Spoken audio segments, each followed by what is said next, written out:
बातचीत करता जाऊंगा। आपका नाम क्या है? कलीम सिद्दीकी। जी, कलीम सिद्दीकी। अरे कलीम साहब, क्या हो रहा है? बताइए आपको सब कुछ क्या हो रहा है। नतीजों को कैसे देख रहे हैं? देखिए, तो जनता का वो है, जनता को जिसको जहाँ पे मूड करता है उस हिसाब से वोटिंग करती है, तो ये जनता का वो संदेश है। एक बात बताइए, ये उत्तर प्रदेश के नतीजों के बारे में कहा जा रहा है कि मुसलमानों ने कुछ सीटों पर बीजेपी का समर्थन किया। आपको लग रहा है ये जो तर्क दिया जा रहा है वो सही है? बिल्कुल सही है, हकीकत है ये। लोग बीजेपी की तरफ मुसलमान जा रहे हैं? जा रहे हैं, बिल्कुल जा रहे हैं। क्यों जा रहे हैं ये मैं नहीं कह सकता, लेकिन बीजेपी की तरफ जा रहे हैं, क्योंकि जो भी मुस्लिम बहुमल एरिया है वहाँ पे बीजेपी की सीट निकल रही, तो डेफिनेटली मुस्लिम वोट उस तरफ जा रहा है। ये तो अखिलेश यादव प्रेस कॉन्फ्रेंस करके कह रहे हैं। अखिलेश यादव के बारे में जहाँ तक है मैं जानता हूँ, जो पहले का जो रणनीति थी अब वो नहीं है, काफ़ी कुछ चेंजिंग आ चुकी है। और अभी भी मैंने बहुत सारे मुस्लिम इलाके में देखे हैं कि लोगों ने कहा कि जब अखिलेश यादव की सरकार थी और इस तरह की सरकार थी तो उस टाइम नशा और क्या क्या सारे काम यंग जनरेशन करती थी। अब उस सब चीज़ों पे जो है कंट्रोल हुआ है काफ़ी। इस तरह की बातें मैंने देखा तो नहीं जाके, लेकिन सुना है लोगों से। मूलतः कहाँ के रहने वाले? मूल से रहने वाले लखनऊ साइड के रहने वाले हैं हम लोग। वैसे मैं दिल्ली में रहता हूँ, अपना बिजनेस है, अपना काम वगैरह करता हूँ। तो अब ये एक बात बताइए, अब बीजेपी जिस सफलता के साथ में आसमान पर फिर से पहुंच गई है और देश में जिस तरह का माहौल बन रहा है, उसमें लग रहा है कि बीजेपी की इस सुनामी में दिल्ली में अरविंद केजरीवाल खड़े रह पाएंगे? देखिए सर, जहाँ तक अरविंद केजरीवाल की बात है, मैं अरविंद केजरीवाल को बहुत ही पर्सनली उससे जानता हूँ, क्योंकि सन 2013 में जब अरविंद केजरीवाल आए थे, अरविंद केजरीवाल का सर के साथ मैं खुद ही घुमा करता था। और एक वक्त था कि हम लोग एक साथ टेबल पे बैठ के खाना खाते थे। उस टाइम योगेंद्र यादव, प्रशांत भूषण, सब लोग हमारे एक मित्र की तरह थे। लेकिन जो कहते हैं ना, एक कहावत कही गई, बड़े बुजुर्गों ने गलत नहीं कहा, कि अगर कोई बहुत जल्दी ऊपर चढ़ता है तो जल्दी गिरता भी बहुत जल्दी है।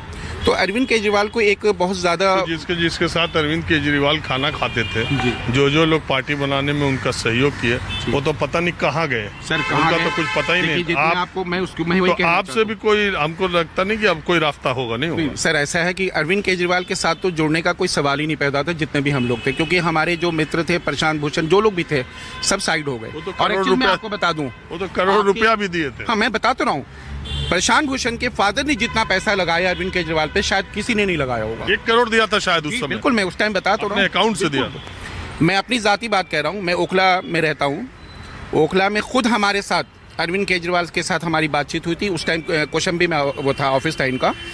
अरविंद केजरीवाल ने खुद मेरे घर पर आके कहा था कि आप इलेक्शन की तैयारी कीजिए और आपको जो है काम करना है, हमारी पार्टी के लिए काम करना, और हम इसके लिए वो करेंगे। हमने बहुत मेहनत की, लेकिन जिस तरह से उन्होंने हम लोगों को, सबको, जो पुराने लोगों को तो उनको छोड़ करके नए लोगों को वो किया, वहीं से उनका सारा मामला खराब हो गया। तो नहीं है कि आपको टिकट नहीं दिया इसलिए आपका मन खट्टा हो गया? ऐसा कुछ भी नहीं, ऐसा कुछ नहीं। इसलिए अलग हो गए। ऐसा है क्या? वो होता है, या तो जब टिकट नहीं मिलते तो पार्टी छोड़ देता।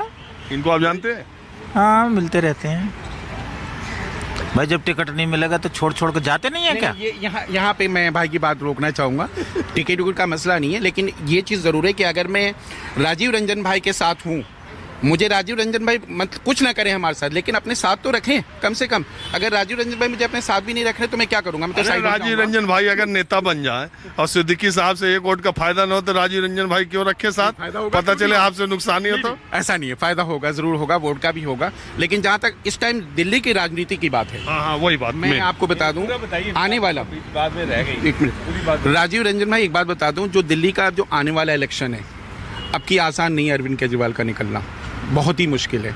चूँकि मुश्किल बीजेपी की वजह से या कांग्रेस लड़ेगी अलग, ये पद यात्रा ये सब लोग कर रहे हैं, वोटों का बंटवारा? जहाँ तक मुझे अपना मामला है, कांग्रेस भी अलग लड़ेगी, आम आदमी पार्टी भी अलग लड़ेगी और बीजेपी लड़ेगी। लेकिन इस टाइम जो रुझान चल रहा है, क्योंकि मैं भी घूमता रहता हूँ, रुझान जो चल रहा है वो इस टाइम लग रहा है कि आने वाले टाइम में बीजेपी यहाँ सीट निकाल सकती है। क्योंकि सिर्फ आपने फ्री बस और फ्री वो करने से मामला नहीं बनेगा। बहुत सारी चीज़ें दिल्ली में, बहुत सारी कमियां भी हैं, बहुत सारे काम नहीं हुए हैं। पोल्यूशन बहुत बड़ा मामला है दिल्ली का, ये तो आपको भी पता होगा। तो मुझे लगता है, जो मेरी अपनी सोच है वो ये है कि आने वाले टाइम में अरविंद केजरीवाल का निकलना आसान काम नहीं होगा, बहुत मुश्किल होगा। चलिए, इनका तो दिल दुखा, इन्होंने बहुत मेहनत की, साथ साथ शुरू में रहे। अरविंद केजरीवाल 3 बार मुख्यमंत्री बन गए और इनका साथ जब लाड़की बहना योजना वहाँ चल सकती है, कारगर हो सकती है, और वहाँ मैया योजना चल सकती है, तो यहाँ डीटीसी में जो फ्री बस सेवा में जो चल रही है महिला, उनका तो जब रोजगार पे लात लगेगी तो वो तो सोचेंगे कि वोट भैया केजरीवाल को ही दो और किसी को मत दो। महिला तो अब इसका मतलब आप ये मानते हैं कि चुनाव जीतने के लिए सबसे आसान तरीका ये, अब रेवड़ी पर चर्चा भी केजरीवाल करने वाले, ये फ्री देते रहो चुनाव जीतो। चुनाव जीतते रहो, बिल्कुल सारे ही फ्री कर रहे हैं। कोई भी ये नहीं चाह रहा कि विकास हो, कोई ये हो, लेकिन सभी फ्री। उज्ज्वला योजना में सिलेंडर बांट दो जी, ये फ्री में बस चला दो जी। आपको एक महिलाओं को तो दे रहे हैं, ये जो नौजवान घूम रहे हैं उनको भी तो देना चाहिए। अरे नौजवानों को भरोसा नहीं ना, वो तो बहना के नाम पे देते हैं, तो सोचते हैं कि भाई जो है बहना का भाई, बहना जो है भाई का ख्याल करेंगी।